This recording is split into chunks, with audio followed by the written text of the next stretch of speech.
Friends ఇప్పుడే అందిన వార్త ఏపీలో మరో బ్రేకింగ్ అప్డేట్ అయితే రావడం జరిగింది. ఏపీలో ఘోర రోడ్డు ప్రమాదం, పరిస్థితి దారుణం. వివరాలు వీడియోలో తెలుసుకుందాం.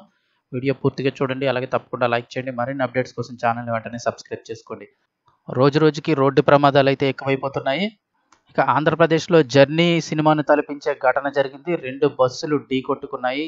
కొంతమంది స్పాట్లో చనిపోయారు. వివరాలు చూస్తే రోజు రోజుకి రోడ్డు ప్రమాదాలు పెరిగిపోతున్నాయి. ఎంతో మంది ఇలాంటి ఘటనలో ప్రాణాలు కోల్పోయి కుటుంబ సభ్యులకు కడుపు కోత మిగిల్చుతున్నారు. మరెందరో నిరాశ్రయులవుతున్నారు. ఈ క్రమంలోనే రోడ్డు ప్రమాదాలను నివారించేందుకు అధికారులు సైతం చర్యలు తీసుకుంటున్నారు.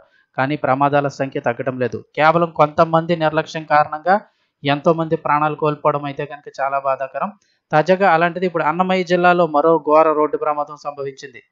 ఆంధ్రప్రదేశ్ కర్ణాటక సరిహద్దులో ఈ రోడ్డు ప్రమాదం అయితే చోటు చేసుకుందని చెప్తున్నారు. మదనపల్లి సమీపంలోని రాయల్పాడు కర్ణాటకలో 2 ప్రైవేటు బస్సులు అయితే కనుక ఢీకొన్నాయి. ఈ ఘటనలో అక్కడికక్కడే ఒకరు మృతి చెందారు. మరో 3 పరిస్థితి అయితే కనుక అత్యంత విషమంగా ఉందని చెప్తున్నారు.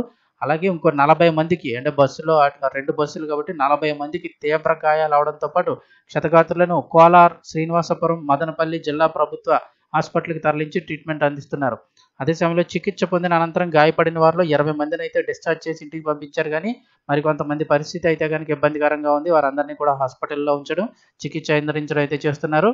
ఈ ఘటన వచ్చి ఆంధ్రప్రదేశ్ అన్నమయ్య జిల్లాలో అయితే జరిగింది. ఆంధ్రప్రదేశ్ కర్ణాటక సరిహద్దులో ఈ ప్రమాదం చోటు చేసుకుంది. మదనపల్లి సమీపంలోని రాయల్పాడు దగ్గర అయితే కనుక 2 ప్రైవేటు బస్సులు ఢీకొనడం జరిగింది. ప్రమాదాలు నివారించేందుకు అధికారులు ఎన్ని చర్యలు తీసుకుంటున్నప్పటికీ కూడా రోజు రోజుకి కూడా ప్రమాదాలు ఎక్కువగానే జరుగుతూ ఉన్నాయి.